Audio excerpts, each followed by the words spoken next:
My 27M girlfriend 27F keeps pressuring me to try non-monogamy and asks why I want compromise when I say no. We're both 27 and have been dating for 10 months. My girlfriend, Lucy, is bisexual and has always been open with me about her desires and fantasies, and bringing in other people, MMF, MFF, MMFF, and so on, features high on her list. I'm pretty vanilla by comparison. I never guilt-tripped her or shamed her when she opened up to me about these, but I always made it clear to Lucy that they were a bit above what I could provide, and that in particular I would never be comfortable bringing another man into the equation. About 6 months into the relationship, Lucy suggested that we have an MFF three-way with another woman and that she would be happy to arrange it. I was a little apprehensive about this initially, as I didn't want it to be used against me as a bargaining chip further down the line, and so constantly checked in with Lucy asking if she was sure it was something she wanted and that we would be doing together. Not longer after the threesome took place, Lucy suggested that we visit a garden party together, which we did, and at which we only played with each other. She also suggested reaching out and meeting other couples involved in the scene. My understanding was that we would be befriending couples who were also dipping their toes in the water with garden parties and such, and have people who could accompany us to these kinds of events as friends. We matched with another couple on an app and met up with them a few times for drinks. Earlier tonight, Lucy called me and hit with me with a curveball. She said that the past few months she had been feeling unsatisfied and unenthused by our sex life. This really caught me off guard. I knew that Lucy was more adventurous, and I thought I had been doing a decent job of accommodating this. The MFF threesome, the segs party, and talking to another couple. I was hurt by this revelation, but I did my best to find out from Lucy what it was she felt was lacking and what we could do to fix things. After a bit of probing, it became apparent that she wanted us to experiment with MMFF non-monogamy, flirting with another couple, playing truth or dare type games with them, ideally some form of swapping, etc. All things that would make me uncomfortable and which I just can't ever see myself doing, and yet which are extremely important to Lucy. I asked Lucy if there was anything else at all we could try in order to meet in the middle. The subject of toys came up, but it was pretty apparent this was a mere sideshow. Lucy got a bit shitty with me at one point, insinuating I wasn't being open-minded enough, asking how I knew that I wouldn't be into what she was asking, that the situation is unfair and that I'm not willing to compromise, even though she is the one instigating all of this whilst being fully aware what my boundaries are. After a bit of back and forth, it eventually dawned on us both that we were staring at the end of the relationship. I told Lucy I was hurt by the revelation, but that I was still thankful that she spoke up, that she needs to do right by herself and not compromise on something if it's important to her. At this point, Lucy became tearful, asking if this was the end, that this wasn't how she expected the conversation to go, and so on. We ended up saying good night after promising we'd have another chat about it later. I'm writing this now having just gotten off the phone off her. I'm pretty gutted. Being told out of the blue that your partner has been unsatisfied and unexcited isn't a particularly great thing to hear. I think this is probably the end of Lucy and I, as I don't see myself ever entertaining the scenarios she wants us to partake in, and even if she agreed to bury it, there would be the risk of this coming up again at a later date. Since I started writing this, Lucy has been texting me pleading with me to compromise. I am trying my best to explain to her that the boundaries she is asking me to compromise on are hard ones, and which would very likely lead to me getting hurt, but the topic of compromise keeps coming up. Not sure what to do. I would appreciate any advice on how to navigate this and if things might possibly be salvaged without major boundaries being crossed. Thanks.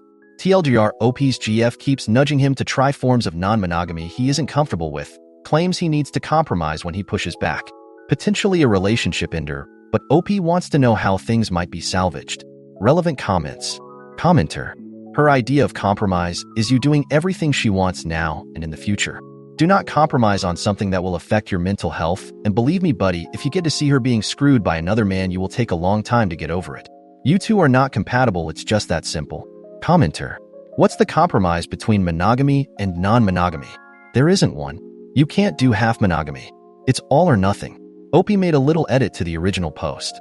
Thanks for the comments, everyone. I think it's pretty clear that this is the end of the road for Lucy and I. I will have a chat with her tonight and tell her that we're through. Up that one. A few weeks ago, I posted in another sub about a situation with my GF, Lucy, nudging me to try forms of non-monogamy that I wasn't comfortable with and claiming I needed to compromise when I pushed back. The consensus from comments on my post was that the relationship needed to end as her and I were clearly sexually incompatible, but deep down I was adamant that things could be salvaged somehow. Not long after our initial conversation, I explained to Lucy why her actions were wrong, pushing against my boundaries despite my repeated saying no, and she apologized to me. She suggested that we go away and write lists of activities that we would or wouldn't be comfortable engaging in, and seeing where we could find common ground or meet each other in the middle. It seemed reasonable. The other day, we sent each other our lists. Lucy was clearly disappointed with mine, as I more or less ruled out partaking in all of the ethical non-monogamy (E&M) activities that she suggested. I made it clear that I was willing to partake in monogamous activities from her list that she enjoyed, e.g. toys. But that didn't seem to really cut it for her. "It is what it is," she said on the phone, with a sigh, her tone of voice one of clear disappointment. "I'm the one who's losing out here. You get to keep everything you want to do, but I don't really get anything. It's fine though, it is what it is. I can just suppress my desires and keep them in my head." I really disliked her insinuation that I was being obtuse or selfish for not willing to compromise on my boundaries, and I asked why me being willing to try the monogamous activities she outlined didn't seem to count as meeting her in the middle. It's got to be spontaneous, and I want my partner to enjoy it too, which struck me as odd. I can't snap my fingers and suddenly change my enjoyment of or attitude towards a particular sexual activity. I explained to Lucy that she was the one who told me a few weeks ago, with pretty stinging words, that our sex life was unexciting and unsatisfying for her, and that even after our list comparison exercise, the options for fixing this were clearly pretty limited, despite me being willing to give certain, monogamous, things a try. I told her that I now have all these ominous thoughts such as, is my partner ever going to be sexually satisfied by me? Is she going to end up resenting or cheating on me? Swirling in my mind, and that some kind of reassurance that these fears were misplaced, or that we could work through this would really help me. She immediately clapped back with, "Well, what about me? What about all the things I'm having to give up?" That really got to me, and it reminded me of our previous conversation where she had basically showed no regard for my feelings with her constant nudging up against my boundaries. I felt myself getting angry and knew a shouting match would just make things worse, so I abruptly said goodnight and hung up on her. Before I went to bed, she sent a barrage of texts, explaining that she was upset by the situation, that she wanted me to feel more remorseful because of all the things she now has to suppress and keep in her imagination. She also expressed that she felt unappreciated for having to bury her sexual desires for the sake of the relationship. This sat really uncomfortably with me. Why on earth would someone need to feel remorseful for not wanting to risk their own mental well-being just so their partner can feel sexually satisfied? That I need to appreciate her for this horrible anxiety about the relationship I now feel? If Lucy and I were in a dead bedroom or I was completely closed off to trying new things, I would understand, but not wanting to take part in E&M? I had said to her before that I was sorry that she felt like she was losing out, but insinuating that upholding sexual boundaries is something I need to show remorse for is honestly pretty horrible. My head is all over the place. I, perhaps naively, hoped that things between her and I could be salvaged by comparing our respective lists and working with the overlap between the two, but if anything, it's just made it even more apparent that her and I are sexually incompatible, and frankly her way of handling the whole situation has really upset me. I feel like, as in my last post, she has no real regard for my feelings, and is just angling for the outcome she wants, this time with lousy attempts at guilt-tripping. I don't think I can ignore the writing on the wall this time. I care about Lucy a lot, but I hate how she keeps pushing and breaking me down like this, and her general lack of respect for my feelings and me as a person. Relevant comments. Commenter. She's trying to manipulate you into getting what she wants. This is a huge flag to part ways. She's made it clear she wants this regardless of your feelings, and that her holding back is a favor to you. All it will take is one nasty fight, and she will give in to temptation. Whether she tells you or not is up for debate, but it likely will happen. Her mindset isn't on making a monogamous relationship work. She's more interested in exploring with you as a safety net. Spare yourself the further pain and heartbreak. Commenter. She probably already has someone in mind, TBH. OP. To add a bit of context, Lucy is really interested in playing with other couples in an MMFF-type setting. I am not. And when explaining this to me, was adamant that this was only something she wanted us to do as a couple. Now, I obviously don't want to explore MMFF, but I doubt that this thing is a pretext for her going behind my back and being unfaithful. Famous last words, I know. That said, the damage has obviously been done. After multiple conversations with her, it's apparent that our sex life is always going to be unexciting and unsatisfying for her unless I capitulate on this. And I don't want to be in a relationship where my partner makes it clear our sex life is something that they're settling for, to say nothing of expecting me to somehow be grateful/apologetic for this. Commenter. Sounds like she's either interested in trying the swinger/poly lifestyle or is poly. For you, it's a hard no. That's okay. Her wanting to is also okay. It can just make you incompatible. Monogamous people trying to be poly, and vice versa. usually ends with a lot of suffering and hurt feelings for everyone involved. Whatever you do, I wish you the absolute best. Opie added a second update to the update post /same day. Update. Lucy and I have broken up. I broke the news to her yesterday, first via text. I initially told her that we needed to talk on the phone, but she insisted that if it was to break up that I just tell her over text, and then confirming it on the phone. She was super tearful and keep insisting that this was all a giant misunderstanding, that she was sorry for how she had behaved and that she would never hurt me, that she is happy in our relationship. It was really hard hearing her so upset, but I stood my ground. To be honest, I felt like she was backpedaling on things she had said earlier and downplaying how important the E&M activities she wanted to try are. They are things that she had expressed interest in repeatedly very early on, and so can't be dismissed as passing fancies. I told her I appreciated her apologizing, but the damage was done. I can't be in a relationship with someone I'm clearly sexually incompatible with no real chance of fixing it. This was absolutely for the best, but it still hurts. Lucy and I are giving each other some space. We had an upcoming trip together, and I have a few of her things at mine. So we will have to meet up eventually to sort a few things out and maybe clear the air, and so I'll need to be strong and make sure I don't cave in. Update 2. Well, it's been a couple of weeks since Lucy and I broke up. I thought the hardest part was over, but turns out, the universe had other plans for me. First off, Lucy and I did have that dreaded meet up to exchange our stuff. It was supposed to be a quick in and out, but of course, things didn't go as planned. She showed up looking completely disheveled and emotional. Honestly, the sight of her kind of gutted me for a second. She was visibly upset, tearing up before I could even say, hey. I handed her the box of her stuff, and she gave me a few things of mine. We awkwardly stood there for a moment in my entryway, and I was ready to bolt when she dropped a bomb. I've been thinking about us, about everything, and I just don't get why it had to end like this, she said, tears streaming down her face. My heart clenched. She was upset, sure, but it wasn't just about the breakup, it was something else, something deeper. I braced myself for what was coming next. I feel like we didn't try hard enough. We could have made it work. You know I love you, right? The thing is, Lucy's always been good with her words.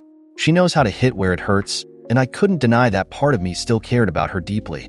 But I'd also been living with this gnawing sense of relief since we broke up, like a weight had been lifted off my chest. I knew that going back wasn't an option for me, no matter how convincing she tried to be. So, I stood firm and told her that we weren't compatible, and I didn't want to drag out something that would inevitably lead to more hurt. She cried some more, and then out of nowhere, she dropped another bombshell. What if I told you that I've been talking to someone else? Someone from that couple we met at the garden party? I swear, my heart stopped. I was like, are you freaking kidding me right now? But she wasn't joking. Apparently, she'd been in contact with the guy from that couple we hung out with a couple of times, the one who I thought was just another friend in the scene. She said it was nothing physical, yet, but they'd been texting and flirting, and it was only after we broke up. Yeah, sure, only after. Convenient timing, right? I was pissed, but more than anything, I felt validated. Everything she had been pushing for suddenly made sense. All this talk of compromise, of meeting in the middle, it wasn't just about exploration. It was about her wanting to open the door to this other guy. She tried to downplay it, saying it was harmless and that it never would have gone anywhere if we'd stayed together. But come on, what kind of person flirts with someone else right after a breakup if they weren't already thinking about it before?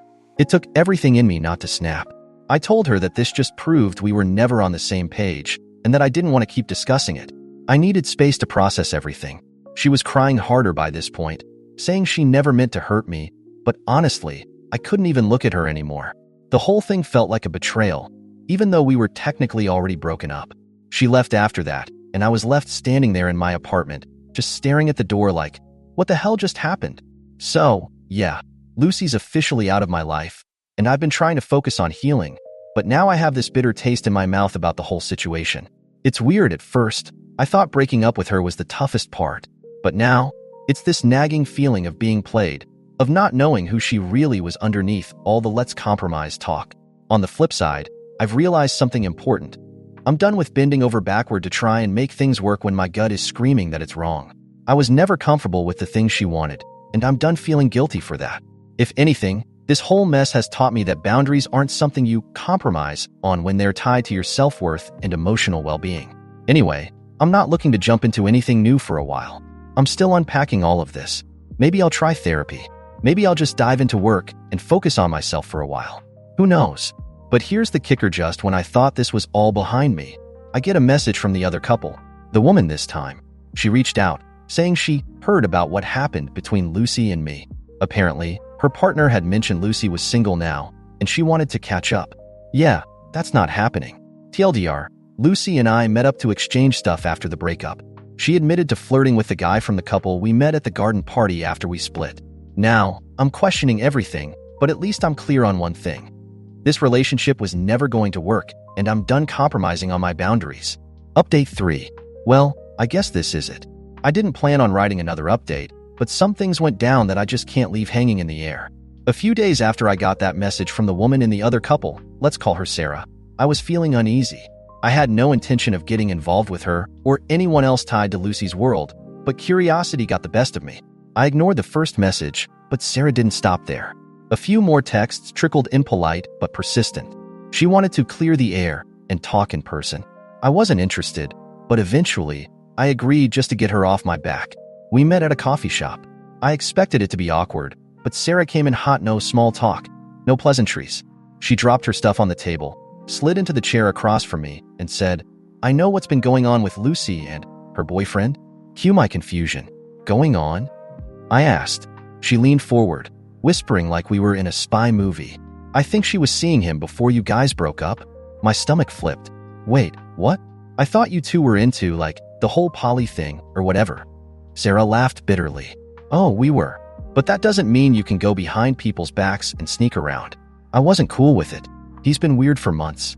Distant. Always sneaking off to meetings and work stuff. But I put the pieces together after you and Lucy broke up. I was floored. I didn't know what to say, so I just stared at her, dumbfounded. She went on, telling me that she found out they'd been texting long before Lucy and I split, and that her partner had even met up with Lucy a few times for coffee. Coffee, right? We all know what that means. Sarah dropped another bomb. She'd kicked her partner out.